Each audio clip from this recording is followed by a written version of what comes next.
Have you ever noticed that when you have to make a really big decision, you tend to kind of screw a whole bunch of other things up at the same time? So not only was I making this decision about firing this big client, I managed to piss off almost all my other clients. So I was left basically with one client, and I had an assistant, I had two CFOs, I had people, I had payroll, and everybody had non-competes. So they could not go work for anybody else. The Business Owner's Journey. I'm Nick Berry, and I've got real business owners telling their real stories, sharing their real lessons and strategies so you don't have to figure it all out on your own. Brooke Lively is the founder of the Fractional CFO company, CathCap. And I wanted to have Brooke on because I wanted her to share two things. The 6 numbers that founders need to know to be able to run their business off of, which is what she wrote her book about. And this story about her firing her client who made up 94% of her business because they weren't a core values fit, then going into the red for 2 years and her journey back from that. Then we got into talking about EOS, profit first, a bunch of other things. It's a great episode. If you find it valuable, please make sure that you subscribe, share, and like. Here you go. Firing my biggest client. Yes. So you've done. Everybody wants to hear about that, and I've learned that talking about it is important. Yeah. Okay. Let us have it. Why did I fire the client that was 94.3% of my business? He was not a core values match. And I was spending all my time like standing between him and my team, doing everything I could to make sure he was not having any contact with my team. So we were white labeling for him. We were providing CFO services to his clients under his brand. And we didn't love what his brand was representing. And I didn't like the way he treated my team. And it was really stressful. You know, it was funny because my team made comments like, I don't know what happens between the two of you, but it must be really stressful for you. There's your sign, right? When your team is saying, I don't know, if you're like, okay, something's wrong. And so I fire all my business, right? I'm down to like, well, Nick, I don't know. Have you ever noticed that when you have to make a really big decision, you tend to kind of screw a whole bunch of other things up at the same time? Yeah, I've seen that happen. Mm-hmm. Yeah, maybe occasionally. In other people.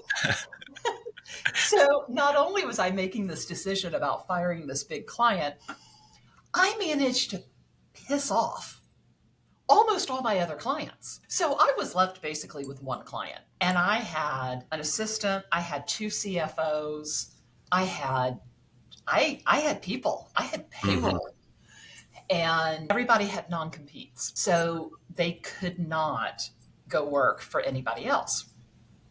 And, you know, that big client was like, well, I'm just going to ask your people to work for me. Legally, they can't, but I didn't want to stop them from making a living because I didn't know if they would be able to survive if they stayed with me. Everybody stayed with me. And what was amazing was that client kept offering them more and more and more money. And they kept saying no.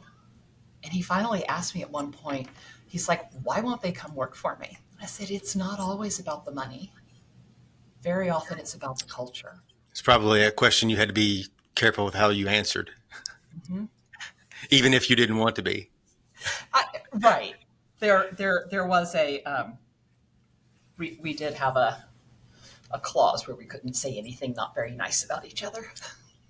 So what did it do? I'm sure it was did a lot for you morale wise at that point for your team. It was kind of a humongous vote in your favor. Absolutely. They're like, we're in. And I did everything I could. I lost money for 26 months in a row. But, you know, I knew that this was coming because I gave them notice, and I gave them 3 months notice. I gave them 4 months notice, actually. I gave him 4 months notice, and that would have gone through January. And he said, oh, no, let's just end December 31st. I'm like, okay. That's fine. End of the year, very clean. Great. Then he couldn't find any CFOs. So he said, well, it's harder to find CFOs than I thought. I'm like, oh, just wait till you get to train them. And so I ended up staying through January. And then at the end of January, like halfway through January, 2/3 of the way through January, he calls me. He's like, yeah, I still haven't found anybody. Can you stay through February? So I had been hoarding money. I had set up lines of credit. I had done all the prep necessary to lose money for 26 months. So, But how many more months did you have? Because like not a lot. you didn't know the number, right? When you started. Yeah, I did not know it was going to be 26 months. And it was really hard. And, I remember applying for that last credit card and I got it. It had a whopping $3,000 limit. And I waited for it to come every single day. And it finally came, and I was so grateful that it had come. And I waited until like 10 or 11 at night, and I went to an ATM on the other side of town because I was so embarrassed about what I was about to do. And I took a cash advance for every penny I could get on that credit card. And then the next morning, as soon as the bank opened, there I was, sliding that stack of $20 bills across the counter to deposit them so that I could make payroll the next day. Probably didn't sleep the entire night. Yeah, it was close and it was tight and that was, yeah, I wasn't hanging. I wasn't at the end of the rope. It was no longer a rope. It had frayed down to a very, very, very thin thread. Yeah. So then where's the turning point? Because we're here. And that was when? 2015? So that was 2015. So I started making money in 2017. And yeah, it was what turned. I figured out how to sell better. I knew how to price what we did. And I knew how to give great service. I knew how to, our clients loved what we did for them. I just didn't know how to get them in the door. Mm-hmm. So I worked on learning how to sell. And I learned that you have to raise your hand and say, we're really good at what we do. What made your light bulb come on and realize that you needed to learn to sell? Was it like you finally just got back completely against the wall, or did you figure it out somewhere before that and it just took a little while? You still had to like fully go into the trough. Maybe I was having an alcoholic moment where I had to really hit rock bottom. Because, I'm the type of person that thinks if I have a fabulous product, everyone is going to just fly. Yeah. Uh-huh. Don't we all resemble that remark? Mm-hmm. People are just going to flock to you naturally. They'll just find you. Yeah, they don't. And I tried different things. It took me a while to figure out where my clients were. And Nick, that's something that doesn't stop. We're still doing that. My COO does all the sales now. We were hiring a salesperson, and ultimately, after searching for almost a year, decided not to do that. And my COO now does all the sales. And she went through a sales program to learn how to sell, and she is amazing.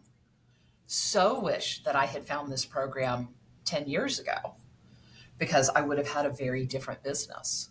Do you mind sharing what the program is?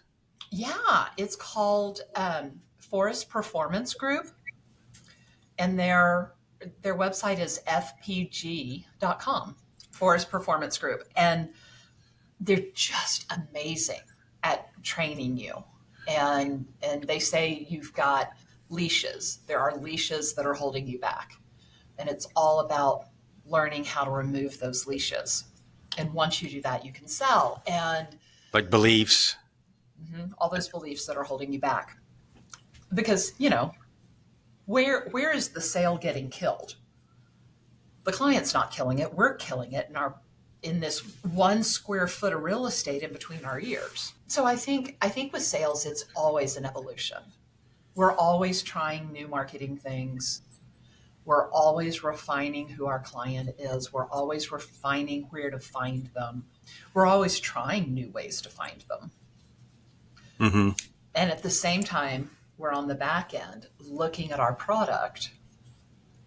How can we improve it? How can we give clients a more individualized experience, a more customized experience? How can we give them a better experience? How can we help them execute better? What needs to be improved? Mm-hmm. Create more value. How can we get more mileage out of what we do for them? Exactly. Yeah. So you said it was your COO that's doing the sales now. Is this somebody that went out there being responsible for making it rain, or is this somebody who's going to, if I try to put them out there, their heart has got them focused on the product. They're not really cut out for it. Is your COO made for that type of thing? Pam's a unicorn. And in fact, we have sent her unicorn things in the past. She is, when we do testing, and we've done all the tests. We've done DISC, we've done Colby, we've done, you name it. Yeah. We've done it. I love them. The 6 working geniuses. Yeah. We've done them all. Yeah. And we test very, very similarly, except for one thing. And we were doing Culture Index. And Culture Index measures something that says how long you can work outside of your natural tendencies. I can't work outside of my natural tendencies all that long. It really drains me to do that. Pam can do it almost forever. So we talk about her rubber band. She can stretch. So while naturally, if you look at DISC, she's an I with a sided D, right? So she's that extrovert, and she's going to talk to anybody, and she's got that powerful D kind of drive and impact. And yet she can go, I can't remember what the blue one is, but C, yeah. She can go into C and be very detail oriented and really work on the product and really make sure that we're doing things in the right order and create structure out of chaos. Yeah. So I'm so grateful I have her. Yeah, like that's that person. I could see that being like the perfect recipe for somebody who you want them to be your front person, your networker, getting out there and like spread the word and be the ambassador. And they can also go into analytical mode enough to be able to speak the language of the service. Because I don't know how well you can want it, but I don't know how far it's going to get you to try to sell a CFO service if you just like, I can't get into the details. I don't know if that fits in your in the profile. And that was part of the problem we had when we were looking for a salesperson, because the question was, do we hire someone who doesn't know how to be a CFO and teach them what they need to know to be able to sell it? Or do we find someone who's a CFO and teach them how to sell? And a lot of people who are CFOs, think about accountants. I was told that I should be an accountant. When I went to grad school, I took every test known to man. And they came back, they're like, you should be an accountant. And my response was, I am way too fun and entertaining to be an accountant. And now I own a CFO company. So funny how those things come about. They were annoyingly right. But, it's hard to find that combo, which is why we ultimately went with Pam, because she has the ability to do that. She started with me as a CFO, as a part-time CFO. So when was that? Oh my gosh, when was that? 2019, 2020. Okay. So make sure I've got the timeline right. So 15 was kind of rock bottom, or 15 is when you fired the client. 17-ish is rock bottom, and then like you started the upward trajectory and stumbled around a little bit trying to figure out the sales formula for you, and Yeah. then you got Pam, I believe you said her name was, Hmm. and then you found the methodology that you really like, the training, and onward and upward since then. Yeah. And, if you think about it, in your business, there are always going to be constriction points. And the trick is finding the constriction point and fixing it. What's broken, what's not working properly. And for a long time it was sales. Right now we have fixed the sales issue. Now we just need to shove more people Pam's way. So we're like, okay, marketing, kick it into gear. Mm-hmm. Yeah. Because we've got all the CFOs set up. They're trained. We figured out how to onboard better. Like we've done that work. Yeah. We've got the machine built. Now Machine. let's Yeah. go. Okay. And as soon as we get marketing fixed, there will be a new constriction point somewhere. And it's just anticipating where that's going to be. So when you're talking about first anticipating where it's going to be and what's broken, where are the bottlenecks, my diagnostic is always going to be in the numbers, which I know that's your thing. So you have your methodology. I think it's your 6 numbers, right? 16. And did you have that at the time when you were kind of coming out of rock bottom and started to trend upward? Is that how it came about? Yeah, I have had my 6 key numbers methodology and my rule of thirds since I started the company. And that has always been part of it. So I believe you should run a company based on the rule of thirds. 1/3 of gross income goes to the people doing the work.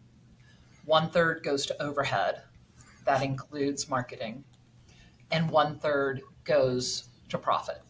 If you're an owner and you are still actively working in the business, if you're still manufacturing the product or delivering the product, then yeah, your salary falls under people. Mm-hmm. As you grow, as you pass that $1 or $2 million mark, you're going to start to get bigger. You're going to start to have like a marketing person. You're going to start to have dedicated office people, and they'll start to move to overhead. Mm-hmm. And your job will probably change and start to become much more leading and coordinating and less delivering. Visioning.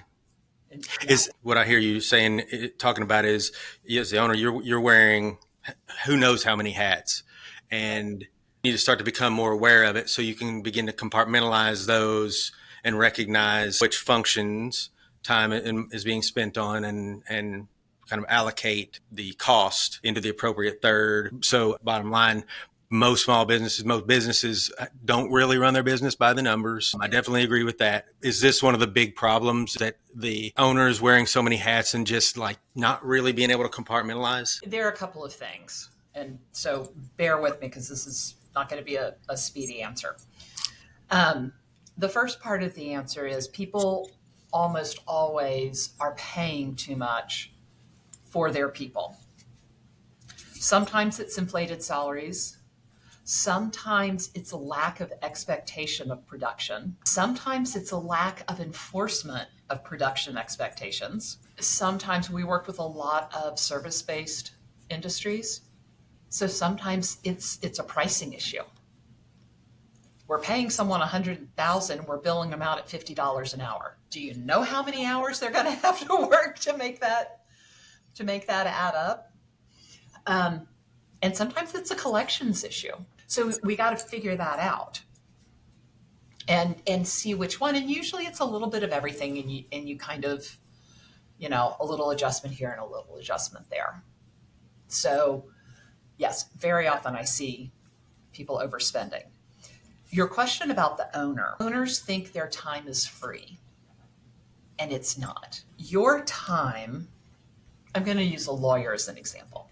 If you are an attorney and you bill out at $500 an hour and you are sitting there balancing your checkbook or accepting transactions in QuickBooks, or you're doing the filing, Taking out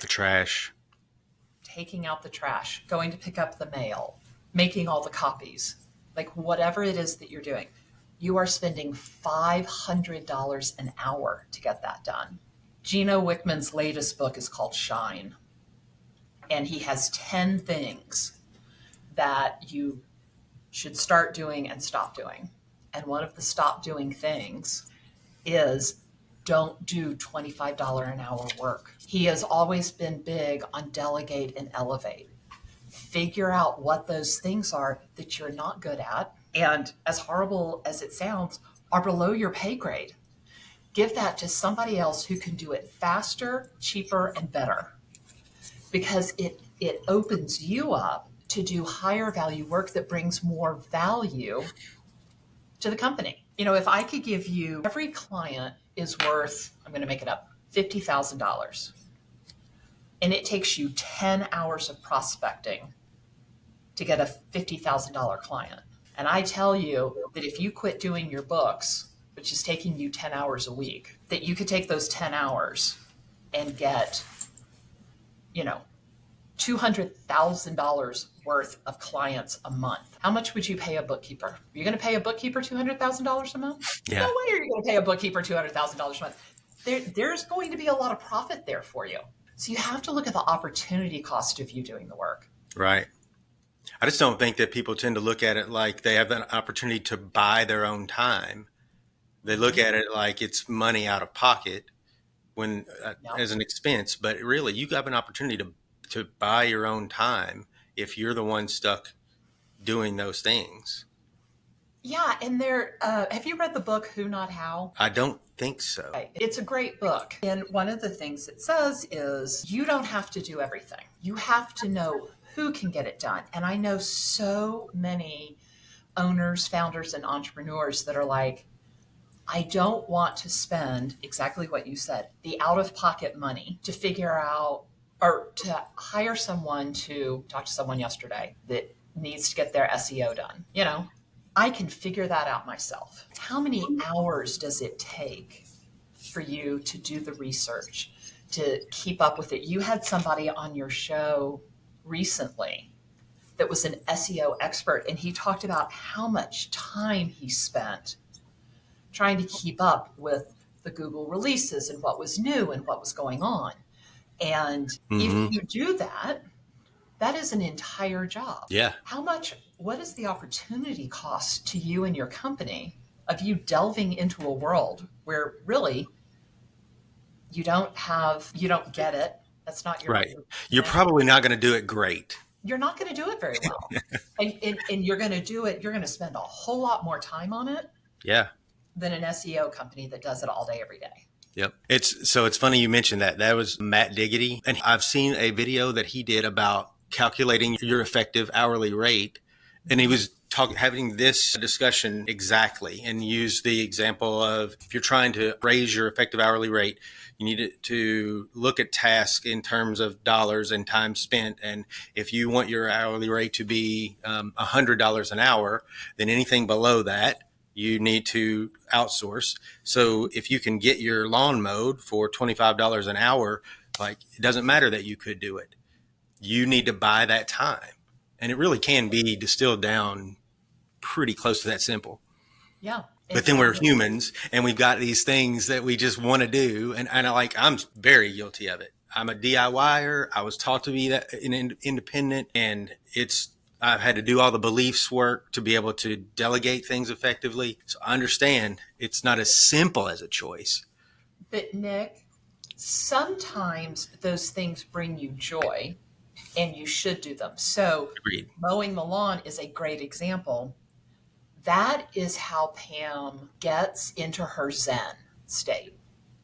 She's got a couple of acres. She's got some zero-turn riding lawnmower. Mowing her yard is a premium experience. She loves to mow the lawn.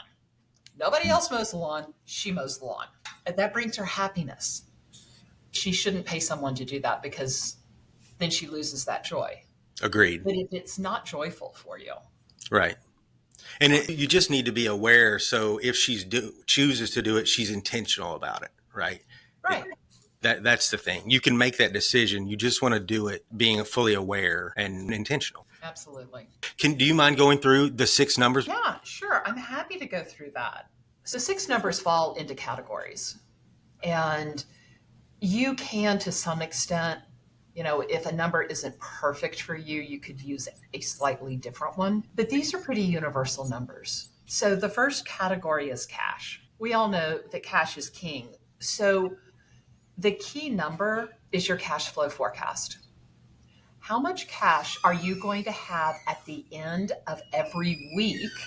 Because Nick, you know as well as I do that you don't spend money or collect money in equal amounts all 4 weeks of the month, right? The first and the third week are really expensive because the first week you have rent and payroll. The third week you have payroll. And, most people don't like to pay you until the fourth week, right? Because you send the bill out on the first. There's some component numbers to that. Like you need to know what the balance is in your account, and you need to know how much AR you have and you're going to collect. You need to know what your monthly net is. How much does it cost to open your doors? But really that key number you're looking for is the cash flow forecast. The second category is production. And this is all about how much work you can move through your company. And I'm going to pull a term from manufacturing. It's WIP, work in progress. How many half-assembled bikes do you have? How many bikes can you assemble in a month? And you need to know this because that tells you, if you can only produce 100 bikes, then you're only going to sell 100 bikes. Mm-hmm. It tells you where you're tied up right now and what your ceiling is.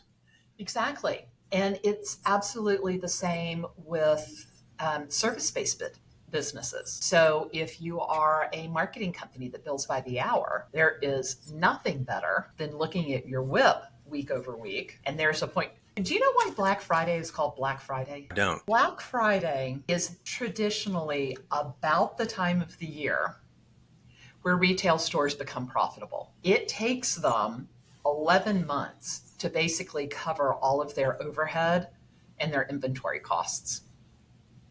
And then that last month is really where they make their profit. So a service-based business, any business, has kind of a Black Friday moment in it where they have, let's go back to that marketing company, they have billed enough that if they collect it, they're going to cover their nut for next month. So your cash balance tells you how much money you have. Your WIP tells you how much you're going to collect next month. So you can start to forecast. The next one we want to look at is marketing and sales. So we know how much we have now. We know how much we're going to collect next month. Now let's look further out than that. So we want to know what ultimately we're going to bring in a few months. So we want to look at sales calls booked because we know that if we book a sales call today and for every 10 sales calls that we have, we get 3 clients. And every client is worth $50,000. That means that we'll bring $150,000 worth of new business in, and it takes us 2 months or 3 months before we get paid. Now, do you see how we're really starting to build our forecasting? Like we can really tell how much we're going to collect. To be able to really look at marketing and sales and to use your sales call book effectively, you need to know your conversion cycle. So how long it takes from the time you get a client until they pay you. And you need to know your conversion rates. How many of the people that call book a sales call? How many people that book a sales call show up for it? How many people that show up convert? So the last kind of forward-looking one that we're going to talk about are engagement-based KPIs. And if you think about any kind of engagement, it's, what is the average price of whatever you're selling? How long does it take to produce or deliver that? And how much staffing or inputs does it take to produce or provide that?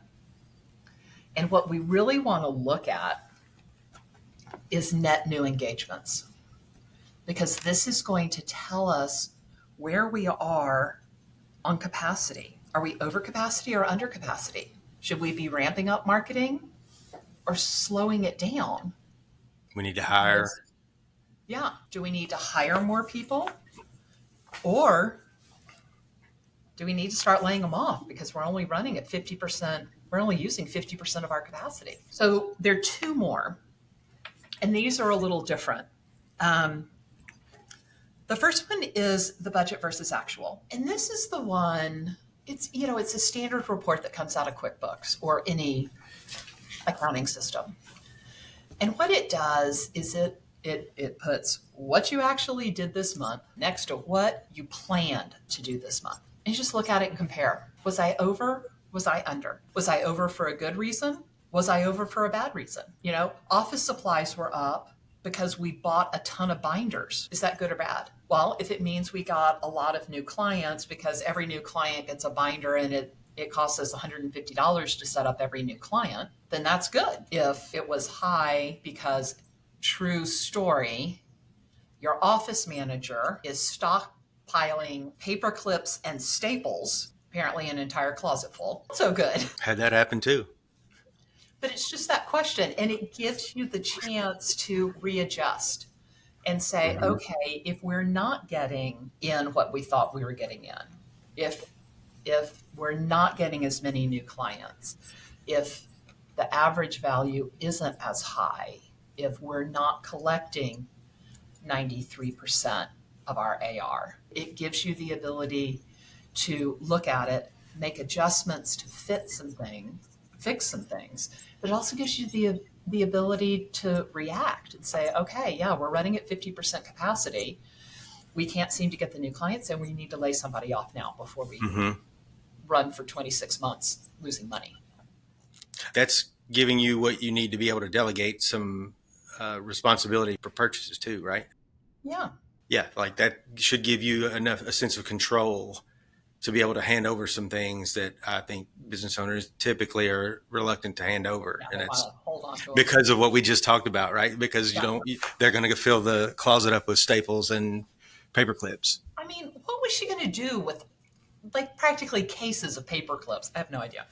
All right, but let's talk about the last one. And we've already talked about the category, which is the rule of thirds. But the number we want is the owner compensation. So you know that when we're talking about ideal ratios and the rule of thirds, you know that I want 1/3 going to people, 1/3 going to overhead, and 1/3 going to profit. We need to look at how much is going to marketing. We need to know all those inputs. But at the end of the day, what really matters is between the payroll we get, all the stuff we run through the company as the owner so that we get it pre-tax. Everybody does it. I don't care. That's between you and your accountant and the IRS, whatever. That's not what we're not here to talk about, right? No judgment. So between your salary, perks, and profit, are you being compensated for the time, the energy, the effort, and the risk you're taking as the owner? The total benefit to owner. So, total owner benefit. Is it worth it? Are you doing all of this and taking home $27,000 a year? That may not be worth it. Are you doing all of this and taking home $270,000 a year? That may not be worth it to you. Or are you doing all of this and you don't know exactly how much you're taking home a year? And that's probably more accurate. Yeah, that was one of the things. I'm sure you're familiar. Profit First. Yep. Michalowicz. Mike Michalowicz. He wrote a quote for the back of my book. Did he? Mm-hmm. That's great. I can see that. It's a perfect fit. That's probably the thing that Mike did that I think was the most valuable coming out of the Profit First concept was getting your head around the benefit to owner. Mm-hmm. Because, I mean, maybe other than commingling personal and business funds, I think this is probably the most common thing that I've seen with small businesses. It is amazing. Every now and then I see studies that are published that talk about what the average small business owner makes per hour. I mean, you just want to put your head through the wall because it's below minimum wage. Mm-hmm. It's not worth it, guys. Go work at 7-Eleven. And I think the whole grind movement is not moving it in the right direction either, right? Because it's kind of reinforces the, just outwork that problem. Go work more and do more. And it's not a lack of effort that's causing that problem. It's the perspective. Yeah, the people who say sales cures everything really tick me off because I don't care how many $6 widgets you sell. If it costs me $7 to produce them, we're never going to make money. No amount of volume. No amount of volume is going to make that better. In fact, the more you sell, the worse it becomes. Mm-hmm. So no, sales does not cure everything. Grinding harder does not solve all problems. Let's look smarter. Mm-hmm. Where is the issue? Where is that constriction point? Where is the problem? What is it that we need to be fixing? So now we talked about the symptoms of things not working optimally in a business where they're not managing using the numbers. Now you've got your set of KPIs that you can come in, and it's a pretty powerful diagnostic tool. Tell me about what is it like to work with you all? How does your working engagement go with your clients? So the first thing we do is we come in and we really look at what is happening and where you are. And then we want to know where it is you want to go. Because not everybody wants the same thing. Some people want to grow and scale. Some people are perfectly happy with the size they are. They just want to be more profitable. Some people are like, I'm fine with the size. I'm fine with the amount of money I'm taking out. I'm just working too much. Okay, great. So we have to define profit because there are all different kinds. It is not just monetary profit. It is time profit. It's reputational profit. So what is it that you want? So we understand that. Then we kind of make a plan and we look at all the different parts of your business and figure out what those constriction points are. We're CFOs. We start looking at the numbers and then we dig from there. The numbers tell us where to look. The numbers, like your balance sheet and your P&L, tell us where to start digging. And then we dig deeper into data from there. And we look at every part of your business that touches the money. And Nick, if you can tell me a part of the business that doesn't touch the money, you're going to get the big prize. No one's won it yet. So we look at everything. We look at your people. We look at your products. We look at your marketing. We look at your sales. We look at your internal operations. How are we doing things? How can we do them better? And in what order should we be attacking them? So we prioritize it. We reset our priorities every quarter. And you usually talk to your CFO about twice a month. And would that be you, or is it someone on your team? Somebody on my team. Either? Okay. Yeah. So every client gets a CFO and an analyst. The analyst is the one that's going through all your software and digging up all that data and putting it in a format so that you and the CFO can look at it. So that the CFO can come to you and say, okay, here's what the data says. We have option A, option B, option C. Based on my experience and my knowledge, I think you should do option B, but it's your choice. What do you want to do? You want to do option C? Okay, great. Go execute C. And then come back together 2 weeks later and say, okay, have you executed option C? Because we've now moved on to this project, and this is the next thing we need to be looking at. That seems like a pretty speedy and efficient way, a way that would probably be a relief to the owner. Like, I think that's probably one of your big obstacles would be getting the owner to kind of look beyond whatever the cost of setup is, that time and effort. Say, hey, we'll make this easy on you, but just get out of our way. We got it. I think our biggest issue is owners that don't execute. And we tried to understand, we went through, we're data-driven girls, right? So we dig in the data. And a couple of years ago, we dug through all the data and we kind of separated our clients into buckets. And we had the bucket of people who were just kind of doing okay. We weren't seeing a ton of improvement when they were working with us.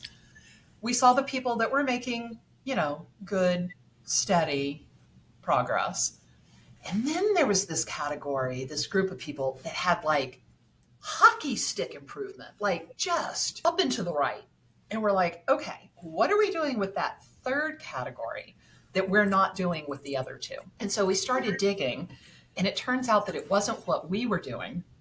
It was what they were doing. They were executing. And we dug further and discovered that every single one of them, but one, was running on EOS. I was just about to ask you that. So, yeah, so EOS became our number one outgoing referral, which didn't surprise us because we've been running on EOS for years. And we were like, oh, that makes total sense because we execute. Mm-hmm. So you probably walk into a new client, and if you see signs of EOS, you're like, oh, okay. Yeah, I know what to do here. this is going to work. Yeah. And eventually, we run on EOS. Pam is my COO. She's really, my integrator. I've worked myself out of a job. And as I was doing that, Pam and I were talking and, what are you going to do? Because I don't have day-to-day responsibilities in the company anymore. So I became an EOS implementer because I love it, because I've done it and I've seen what it's like and I've seen the difference it makes, both for me personally and for, the hundreds of companies we've worked with that use it. Yeah, I agree. We've used EOS. We started using EOS in 2014. Like Gino did the workshop that sold me in. There were like 4 implementers at the time, way back then. But yeah, it's one of those things you're so familiar with the terminology and the behaviors that you do recognize the signs, and you're like, okay, I can diagnose quicker. I can solve quicker. I was going to ask you though, what's the ratio of clientele who are coming to you who are on EOS versus those who are not? I have not gone and counted recently, so I don't know that. But what is interesting is that we run our clients on a loose type of EOS because we set quarterly rocks. We have to-dos. Every time you meet with your CFO, we're not running an L10 meeting exactly, but we're running something pretty similar to it. And, there's a section for IDS and we've got all of that. And so when we do bring on a client that is running on EOS, we're like, okay, awesome. Do you want us in your quarterlies? Do you want us sitting in on your weekly L10s? Put us in touch with your implementer so we can make sure that we are all rowing in the same direction so that we understand the vision. Where's your VTO? Yeah, hand it over. I know how to read it. Yeah, give me the talk. And I can tell you enjoy it. It tees things up for you, right? Like it does. It gives you common language and a set of behaviors that there's so many of the like little fires and things that can just be like cleaned up just through a simple like operating routine. And then it clears the way for you to focus on the big, harder problems. And what's amazing is how it becomes so second nature. And then you walk into a meeting where they're not running EOS and you're like, my God, you people are a shit show. Yeah, this is awful. Yep. And every meeting that you're a part of or that you run and someone's not familiar with the EOS, they're complimenting you like, wow, you run a good meeting. Yeah. Like, keep going. You're politicking. Yep. Do you have the little animals, the EOS animals? No. Oh, Nick, I'll get your address and send them to you. They are awesome. There's a little elephant for the elephant in the room. There's a squirrel. So when someone goes off on a tangent, you just kind of raise the squirrel. There's a horse. So if you're politicking, if you're beating the dead horse, you like kind of. Yeah. I do have some teams that chuck them at each other. Like if you're going off on a tangent, man, that squirrel's coming for your forehead. Yeah. But even things like that, it kind of puts it on the table, gives everybody permission to start addressing, like helping each other become more aware. And man, it totally changed the dynamic in rooms. And it's not coming after them in a bad way. So you're doing EOS separately from CathCap, right? That's not something that's rolled up as a part of your service? It is not part of our CFO services. Yeah, okay. But yeah, I can see the overlap where you're kind of running on a lot of the same principles. Yeah, and it's funny because we will have people come in and I'll talk to someone and I'll call Pam. I'm like, Pam, this person really needs CFO before they need EOS. Or Pam's like, oh no, Brooke, this person absolutely needs EOS. And then, once you get them stabilized, maybe they're going to need CFO, but I don't think ultimately they are. I think they just need EOS. Mm-hmm. That probably builds a lot of confidence and trust with them when you're willing to tell them, I don't think that I'm actually I'm not the what you need solution. at the moment. Yeah. So tell me about your clientele. Who are you guys working with? What is your market? So we work with entrepreneurs who are doing between $2 and $50 million, who have hit a ceiling. They know they need help. They want something more out of their business and they just don't know how to get it. So, like I said earlier, whether it's more revenue, more profit, more time, they just can't quite figure out how to get to that next level. They execute and they're not content to stay where they are. We're pretty industry agnostic. Okay. Your book, The 6 Key Numbers. Yeah, I have two versions. I have From Panic to Profit for law firms, and I have Panic to Profit for entrepreneurs. Yeah, I have Panic to Profit, how 6 key numbers can make a 6-figure difference in your law firm, with a foreword by Diamond Dallas Page. Yeah. Yeah, you didn't expect me to have a wrestling Hall of Famer writing the foreword, did you? You know, I'm not going to say that. What I will say is 25 years ago, when I was sitting in my college dorm room watching professional wrestling, I don't remember anyone ever making a comment about thinking DDP is probably going to be doing an endorsement for somebody in the financial industry. We loved working with him, and he really believed in what we did. So he was happy to do that for us. That is very cool. Are you going to write another book? I just wrote one. This one's also for law firms. It's called Exit on Top, and it's about how to sell your law firm to the right person at the right time for the right price. Fantastic. And actually, the biggest secret in this book is that a company that's ready to sell is the company you want to own now. So go ahead and prep to sell now and enjoy the fruits of your labor. So I think that we need to reconvene for a follow-up on this conversation and talk about going from like where we left off to making your business the most valuable, like preparing it to sell. Yeah, I'd be happy to. Brooke, this was fantastic. Thank you so much. I really appreciate it. It was a really fun conversation. I loved it. It was great. Thank you so much for listening. If you found the show valuable, you can say thanks and show your support simply by taking a quick second to like, share, and comment on the show. You can also find more information about each of my guests, all of the resources from the show, and myself at nickberry.info/TBOJ.